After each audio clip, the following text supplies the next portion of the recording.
In this episode of The Dog Whisperer. No. What worries me about his behavior is as he grows, he can hurt somebody. They didn't realize that Gus was in a need of being challenged. Her twirling basically expresses any emotion. Happy, sad, nervous, scared. This is not neurological. This is psychological. This is a dog that is desperate for help.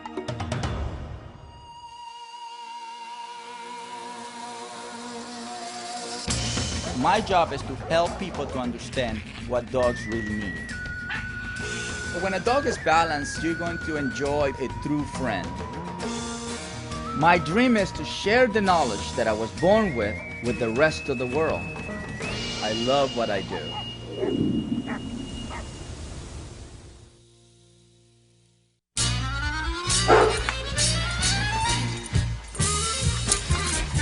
We love Gus. He is a great, fun animal, but we just need to control his happiness. Stop. No.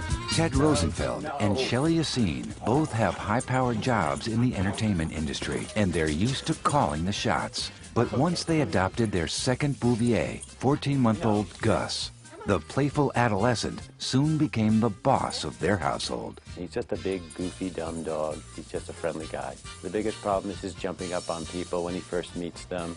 You know, it's totally in curiosity and being friendly, but being 100 pounds, he can knock people flying. And he sent Shelley onto her rear end more than one time already. Okay, now, all right, sit down. Gus is a Bouvier de Flanders. They pulled milk carts and herded cattle and sheep for the farms in Europe. See, that's his normal protective stance, is he's protecting me. He tries to herd everything and everybody that he can, which is the natural instinct of the dog. My husband and I, if we were walking too far apart on the street, he'll stop and wait and try and get us both together because he needs to control the fact that we're his herd. What worries me about his behavior is if he gets ingrained with doing it, he feels it's okay. As he grows, he's going to put on a few more pounds, and I think he can hurt somebody.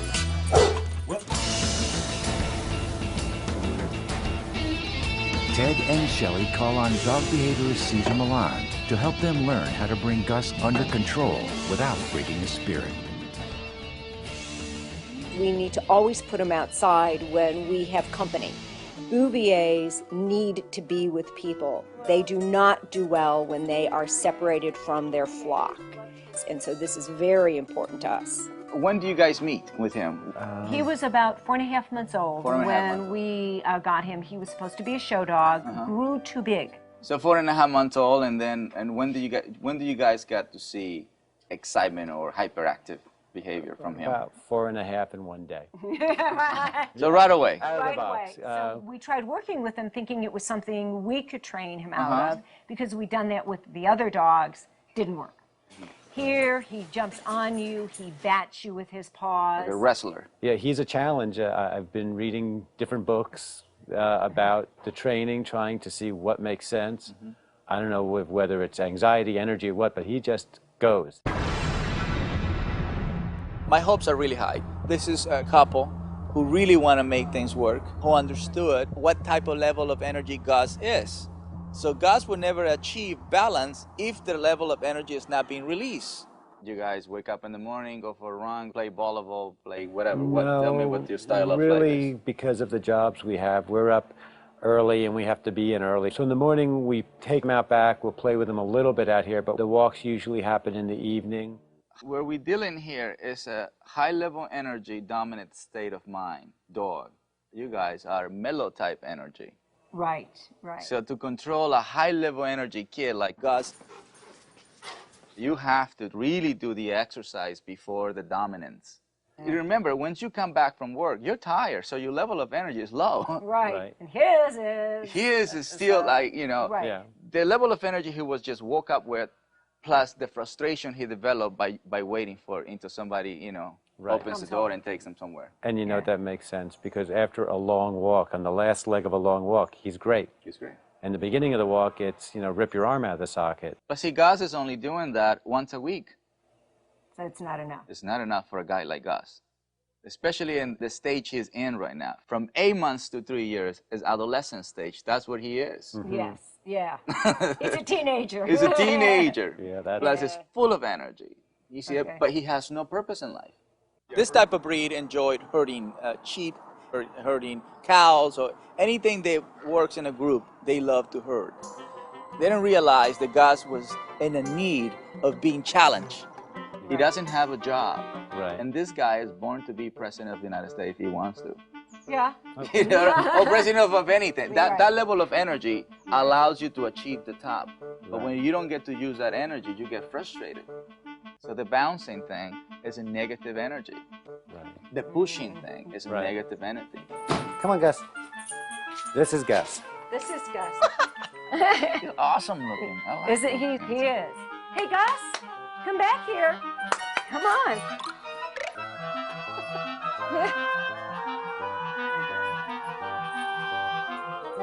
I don't have the leash. Okay. Sit down. Observation. When Gus is doing this thing Right. on you, Right. you're not going to grab his hands. Which is what I did. Exactly. You Right. are nurturing the behavior. You're encouraging the behavior. You're Okay. agreeing with the behavior. What you're going to do is just going to grab Gus. Sit him. Just grab him. Oh. You don't even have to tell him sit down. But you have to change the energy from the inside. Right. And then the mind takes you serious. Okay. So this is when you put the hat of a boss. And you talk to him as he was one of your employees. Okay. And he becomes submissive. See, he's a working type dog, right? He Right. doesn't have a job. He doesn't have a Yeah. job. Plus, he doesn't walk on a daily basis. That's So we're right. going to give him a walk with a job. Okay. Caesar believes that Gus, like his owners, needs an important job to feel useful. But first, Caesar must train Ted and Shelley in the proper way to walk such a powerful and feisty dog. Right away, we tell them where we want him to be, which is next to us, Right. so we can lead him through the walk. He can't distract himself. He's gonna put a little temper tantrum. We don't know for how long, Right. but that's how we react to the temper tantrum. Because one thing is when you take control away from somebody, they're going to fight back. Right. But he's doing it. Yeah. So that was like a mild temper tantrum. They're like, no, I don't want to do it that way. Right. Now he's just walking. That's right. He's not running in front and running all over. You're pulling him back. And you're not playing tug of war with I'm him. reminding him what is it that I want. Right. And I'm not asking, would you please do it? I am telling him what I want. Calm and assertive. I'll work on that. Yeah. All right, so without thinking about it, I'm just going to pass you the leash, Okay. and you're just going to grab and just keep it that way. Okay. Okay? This way? This Yeah, way. that's right. Yeah, all right. That's right. Do not think about it. Okay. That's much better. Good boy. Good boy. Now he is pulling me. That's right. I wanted you Yeah. to say that. That's He is definitely pulling me. You went from calm assertiveness to excitement assertiveness. Okay. Good boy, good boy. And you didn't pay attention to him being next to you. You just Okay. keep moving. Right. At the moment he's pulling you, adjust your leash, pull up, send him to a sitting position so you adjust yourself to it, and then take control of the situation in a different way. Okay. Gus weighs more than I do. What happened? Ted has always had to walk him because I could not control him. And I was able to do that, not the first try, but the second try. Right. Gus is going to be the last thing we're going to see about him. Right now, it's all about human controlling animal. Since Bouviers are high-energy herding dogs, Caesar wants Gus to do what he was born to do, round up some sheep. You're going to get your turn I in there. like sheep. Caesar introduces Ted and Shelley to the Long Beach herding facility, where owner Jerome Stewart specializes in training dogs to manage a flock. Caesar recommends they bring Gus to a facility like Jerome's once a week to help Gus burn off his energy. Want to know if Gus has what it takes to be a sheep herding dog. Right. And the only way we can do that is to put them on sheep. Good.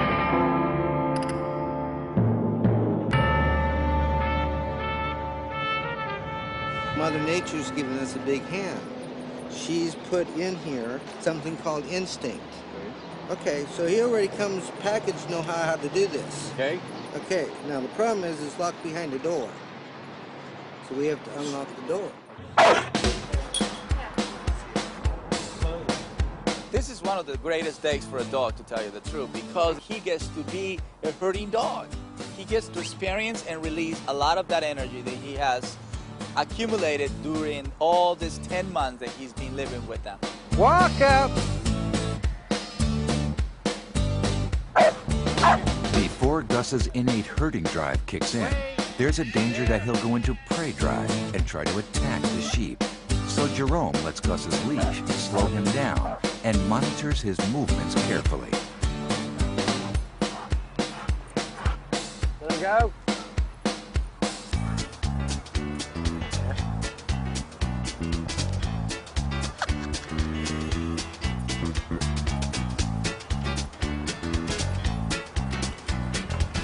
So you can see right now I've got him dragging his leash to hinder his movement. Right.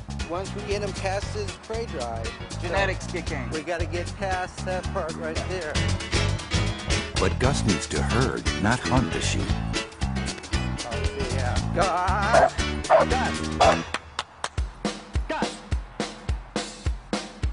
You could tell he was trying to figure out, did he follow the flock? Did he follow the one that was running away? You could almost see his mind working. Okay, release him.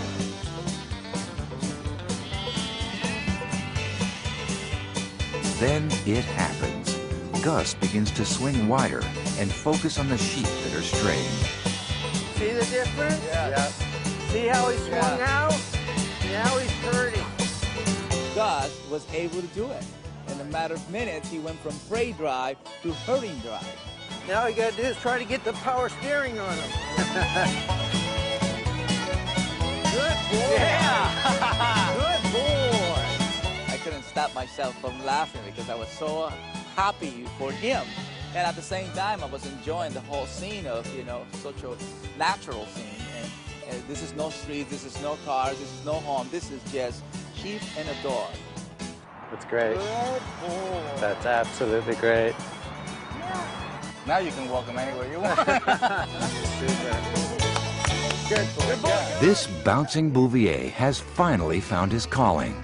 With strong discipline and more exercise at home, plus some quality herding time, Ted, Shelley, and Gus will be living much happier lives. We're going to be going back. He will be going to herding class with Jerome. I just haven't seen him that active and that happy in a long time.